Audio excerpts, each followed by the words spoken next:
beberapa riwayat dijelaskan ada orang yang 500 tahun ibadah, nggak pernah maksiat. Ditanya sama Allah, kamu masuk surga karena apa? Karena ibadah saya ya Allah. Ya sudah, surga kamu 500 tahun saja, karena ibadah kamu 500 tahun. Ini cerita umur-umur orang dulu.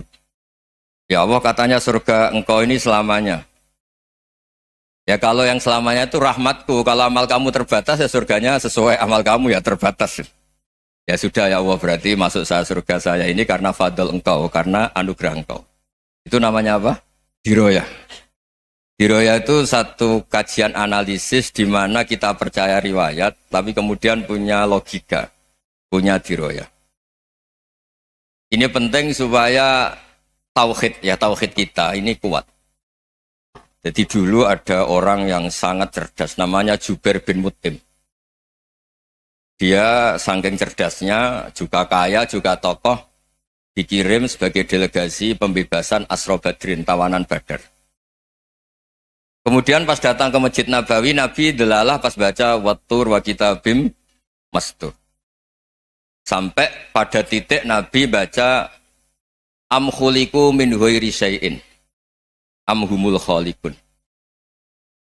Apakah penciptaan yang sedemikian canggih itu dimulai tanpa perwujudan, tanpa sesuatu yang real, yang maujud? Orang itu langsung bersimpuh, matur, ya Rasulullah saya Islam. Kada qalbi yatir, hampir hati saya, otak saya, pikiran saya itu terbang. Karena logika yang dibangun ateisme misalnya, kalau alam raya ini dimulai dari nihilisme, berarti logikanya apa? Al-adamu yakhluqu maujudan. Alam raya ini kan maujud. Maujud itu ada. Kalau yang lebih dulu itu ketiadaan, berarti ketiadaan menjadi sebab kewujudan. Kalau dalam bahasa Arab itu al-adamu yakhluqu maujudan. Sesuatu yang harusnya nggak jadi faktor karena ketiadaan, menjadi faktor sesuatu yang nyata. Itu kan nggak masuk akal. Ya, kalau alam raya ini ada al-adam sing yasbiku maujudan, berarti alam raya ini al-adamu yakhluqu maujudan, suatu yang tidak ada menciptakan yang ada. Dengan logika itu terus kita ngaji, diajari sama guru-guru kita, sifat dasar Allah itu maujud. Wallahu maujudun qadimun. Terus masuk. Yang harus distatuskan pertama dari Allah itu apa? Maujud, wujud. Karena dengan wujud ini layak menjadi penyebab adanya alam raya ini. Sehingga ketika kita menolak faham nihilisme atau ateisme, faham tanpa Tuhan, tanpa pencipta awal, kita punya diroyah. Bahwa tidak mungkin ketiadaan ini menjadi sebab perwujudan alam raya ini. Yaitu am khuliqu min ghairi syai'in. Masa alam raya ini diciptakan tanpa sebab yang nyata, yaitu wajibil wujud. Siapa itu? Allah Subhanahu wa ta'ala. Begitu juga menyangkut sholawat. Orang boleh beda pendapat tentang redaksi sholawat. Ada yang sholli ala Muhammad, ala Sayyidina Muhammad, Nabi Muhammad. Monggo lah, masalah redaksi saja.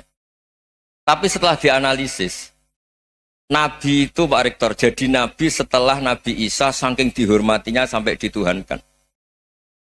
Juga jadi Nabi yang ada cerita masih hangat, orang Yahudi itu bunuh Nabi.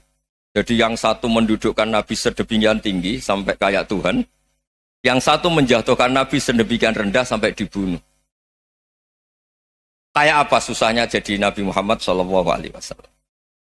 Kemudian dengan gampang Hadaddin agama ini bikin syariat yang bernama sholawat. Redaksinya monggo lah sesuai tradisi masing-masing. Allahumma sholli ala Muhammad, Allahumma sholli ala Sayyidina Muhammad, ala Nabiyina Muhammad, monggo lah. Tapi yang jelas redaksi ini kalau di diroyah dikaji, Allahumma itu Tuhan, Tuhan itu pemberi. Wa Muhammadun wa in jalla qadruh abdun min ibadi. Muhammad apapun tinggi derajatnya tetap berstatus hamba. Sehingga agama ini terjaga oleh syihotus sholawat. Agama ini terjaga oleh redaksi sholawat. Yaitu Allah tetap pemberi sebagai Tuhan yang enggak tersaingi, la syarikalah. Rasulullah Muhammad wa in jalla qadruh. Apapun prestasinya, bisa mi'raj, bisa apa saja, tetap seorang hamba yang butuh muhtajun ila rahmatih. Jika redaksi Allahumma sholli ala Muhammad ini mengukuhkan yang Tuhan tetap Tuhan, hamba pilihan tetap hamba pilihan. Tentu dengan redaksi ini kemudian kita mendudukkan Nabi benar-benar posisi terhormat. Yaitu orang yang paling berhak dapat askat tahiyat, mendapat penghormatan Allah paling tinggi, yaitu Rasulullah Muhammad SAW. Dan itu diulang-ulang oleh Allah. Subhanalladzi asra bi'abdi. Status hamba ini diulang-ulang. Lagi-lagi ini bernama diroyah. Bernama apa? Contoh ketiga misalnya fihi ayatum bayinatum maqamu Ibrahim. Dulu orang Yahudi itu ada diskusi masif. Syaratnya Nabi itu mbah-mbahnya harus Nabi, harus keturunan Nabi. Kemudian semua Nabi rata-rata di Palestina, di Syam. Lalu Muhammadnya asal-usulnya dari mana? Tahu-tahu orang Arab kok Nabi, padahal orang Arab itu dulu jahiliyah. Walhasil terus diceritakan, bukti Muhammad ini turunan Ibrahim adalah ada jejak kaki Nabi Ibrahim di dekat apa? Ka'bah. Fihi ayatum bayinatum maqamu Ibrahim. Kalau Nabi Ibrahim pernah di Mekah, artinya beliau pernah meninggalkan turunan yang di Mekah. Itu bernama Nabiuna Muhammadun sallallahu alaihi wasallam. Itu disebut fihi ayatum bayinatum maqamu Ibrahim. Nah, itu namanya diroyah. Diroyah itu satu perilaku keseharian kita beragama, kemudian tahu logikanya. Yang keempat misalnya, mangkana yu'minu billahi wal yaumil akhir fal yukrim apa? Jahro. Orang yang iman karena Allah dan Rasul, maka memuliakan tetangganya. Andaikan pakai hukum sosial, tentu kalau tetangga kita baik, kita baik. Kalau kurang baik, kok kurang penggawean kan gitu.